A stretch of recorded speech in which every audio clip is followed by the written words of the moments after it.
you what? But wasn't Loc, all that. We could not diss. They were the first. They were pioneers, so it wasn't no rules. Wasn't no rules, so they was really they was just happy to get Bloods and Crips on the song, on the album. Right. We were specifically told could not diss niggas' hoods. Hey, would you say LA rappers was the first to start doing that? Because you know that's Chicago do that shit now. Chicago wasn't using it for real. For one, Chicago was representing niggas that was dope. There wasn't a culture of gang shit. That was a secret. They're doing it now. Got you. New York, everybody's doing it now because of us. Because since LA done turned down, every other state done turned up. Turned up. You're right about that part. Yeah, and then everybody gang banging and doing all of that type of shit. Because we ain't doing it no more. We still stuck off Nipsey, so we stagnated. So people are taking the culture and running with it. Right.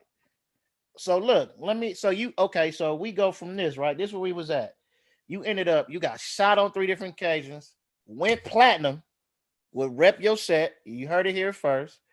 And then where did you start getting into the whole the podcast lane? When that come about? Because I didn't know you had a show that long. After I got shot in 2013, I recovered 2014. I came back outside. A brother by the name of Mikelo picked me up. We used to always come see me when I got hurt, and we went to a marijuana function. I think it was a Cali Cup, and we ran the Yukmouth. Yukmouth was putting together or revamping Smoke A Lot Radio. He offered the job to Mikelo. Mikelo told him, no, I got somebody that probably be doper at this shit, and it was me. Me and Yuck already had kind of been around each other off of past things that was going on. But I don't think Yuck had remembered me at the time. But once he remembered who I was, he blessed me with a second call. We went and had lunch. And we formed Smoke A Lot Radio, and at that time was on Be Real TV. Would Be Real the rapper? Yeah. Right. Be Real, Cypress Hill.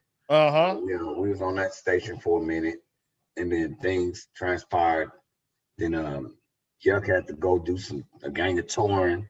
Be Real had to tour, so it was like it wasn't time to do the show. I was doing my thing, and then we came back. When we came back in a different situation. And the whole time, Simone Taylor was there, and JR was there. But my being introduced to the show was invited to Mikelo, and he pushed it to me.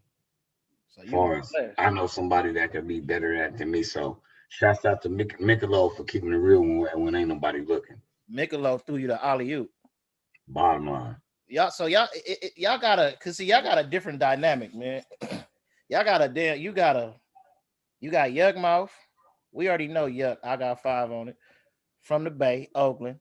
He from the projects to be exact, right? I forgot what projects he from. Ville, I believe. Yeah, there you go. You got Ktoe from LA, got the LA streets on lock.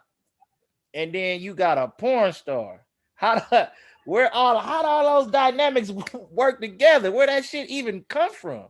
Was that planned to do it like that, or everybody just happened? It was planned from Yuck, but I didn't know that till later. Listening to some of his interviews with other stations, and he had a master plan, and it worked. So we're just gonna do what we got to do to make sure Smoke A Lot Radio just take over these goddamn podcast airways. You feel me? Right. You ain't never lied, especially on the West Coast, because we need some more over here, baby, because we don't got too many running over here. We got everybody's voice running our city but our own. You ain't never lied. Hey, what I want to say one thing. Shoot.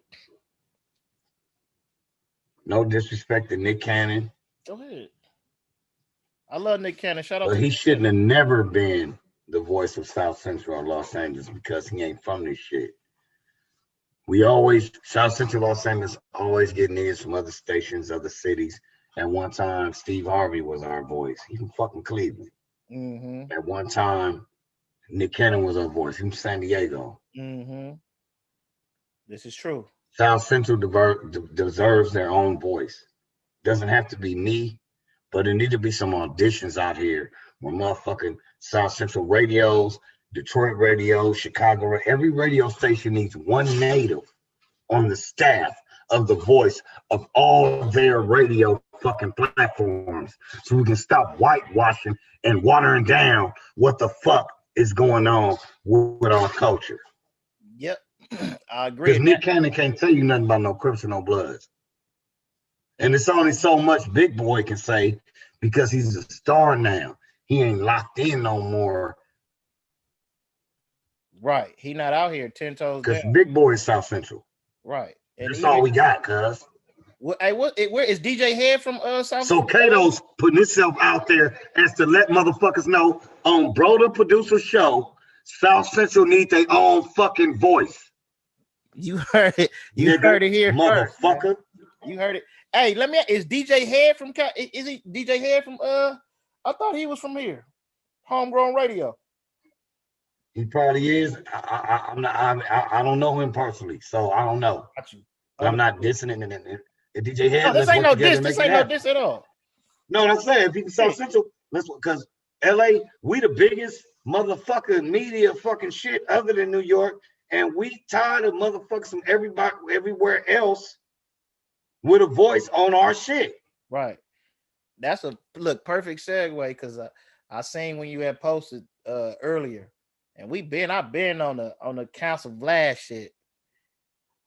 What's your take on this nigga DJ Vlad?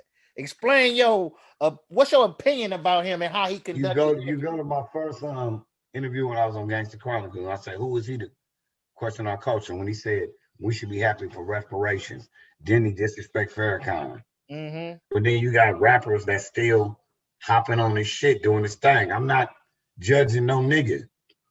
Mm-hmm. But if you can run on underground up and coming niggas like Bro the Producer shit and say whatever you're gonna say, you should be able to stand up for shit when you go on these other platforms.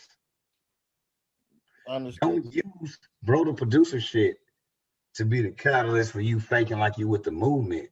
But when it's time to be with the movement, you ain't with it. Just want to move, bitch. Understood.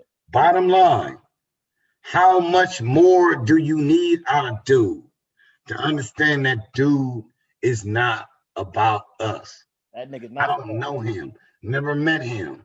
I got some videos and features I did with other niggas that ended up on this platform. Who gives a fuck?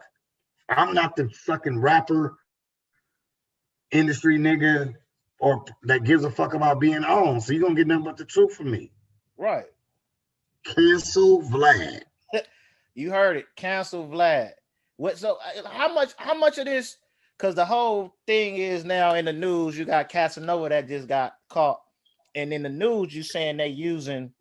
But Casanova ain't the first. He's just the most famous. Now watch. Look, they saying they using his interviews right now. I say this: Vlad play a part in this, but how much of a role do the niggas play by keep going on there asking all of these questions, answering the questions, knowing damn well you don't have to answer no question. You can say next question, but they keep giving him the ammo. They got 80% of the blame, but at the same time,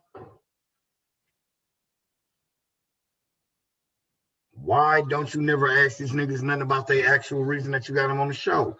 He don't ask about your music. Ask about when your album coming out. I'm gonna have to pause for a minute. Pause it for a minute. Go ahead. Mm-hmm.